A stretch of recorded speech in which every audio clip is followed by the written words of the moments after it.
అందరికీ గురు సార్వభౌమ మహానుభావులకు అట్లాగే గురుపుత్రులకు మా శ్రేయాభిలాషులకు గురునామస్మరణ చేస్తూ ఆ శ్రీమన్నారాయణ గారిని జగద్గురు నామస్మరణ చేసేవారు పంచాక్షరి మంత్రి పఠన చేసిన వాళ్ళకి నా యొక్క వారి పాదాలకు సాష్టాంగ నమస్కారాలు తెలియజేస్తూ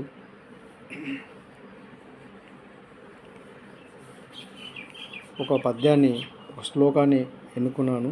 అది కొందరు పెద్ద మనుషులు పాడినదే, వారి నోటికి వచ్చిందే నేను మరలా రిపీట్ చేస్తున్నాను మన యూట్యూబ్ ఛానల్ ద్వారా. గురుర్బ్రహ్మ గురు విష్ణు గురుదేవో మహేశ్వర గురు సాక్షాత్ పరబ్రహ్మ తస్మై శ్రీ గురవే నమః. ఎన్ని వేదములు చదివినా ఎన్ని విధములు తిరగినా పంచాక్షరి మంత్ర పరుడుగాడు గురు కటాక్షంబు కలిగిన కులహీనుడనెరగిన పంచాక్షరి మంత్ర పరుడుగాడు. పంచాక్షరి మంత్ర పఠన లేకుండినా తారకభ్యాసధారి గణలేడు. తారకం బెరుగక తత్వంబు గణలేడు. తత్వంబు గణలేకుండినా తనివి లేదు. తనివి జందకయున్న తను తానెరగలేడు. తను తానెరగినవాడో నిర్మల బ్రహ్మంబు వసుధలో. తను తానెరగినవాడు నిర్మల బ్రహ్మంబు వసుధలో.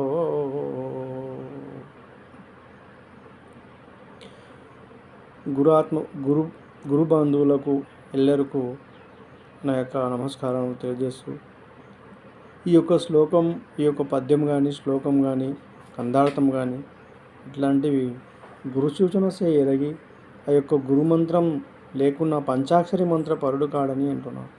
మనం ఎన్నేళ్ళు బతికినా ఎన్నిసార్లు మంత్రం చదివినా పంచాక్షరి మంత్ర పఠన లేకుంటే ఈ లోకంలో మనం పుట్టి వేస్ట్ అనే విధానం నా భావనకు అర్థమైంది.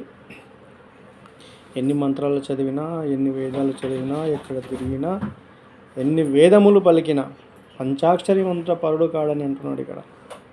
అంటే ఆ యొక్క పంచాక్షరి మంత్రంలో ఎంత మహత్యం ఉన్నదో, ఆ మహానుభావులు ఎంత దాన్ని శోధిస్తే, ఎంత సాధన చేస్తే ఈ యొక్క పద్యం వచ్చింటుంది వాళ్ళకి. కాబట్టి మహాశయులారా, మీరు ఈ యొక్క పంచాక్షరి మంత్రాన్ని పఠన చేస్తూ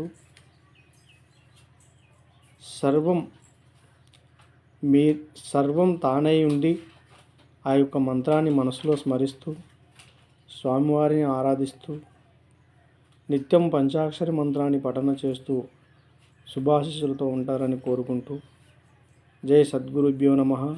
ఓం నమః శివాయ నమః. ఓం నమో నారాయణాయ నమః. ఓం మహా ఆదిలక్ష్మీ నమః.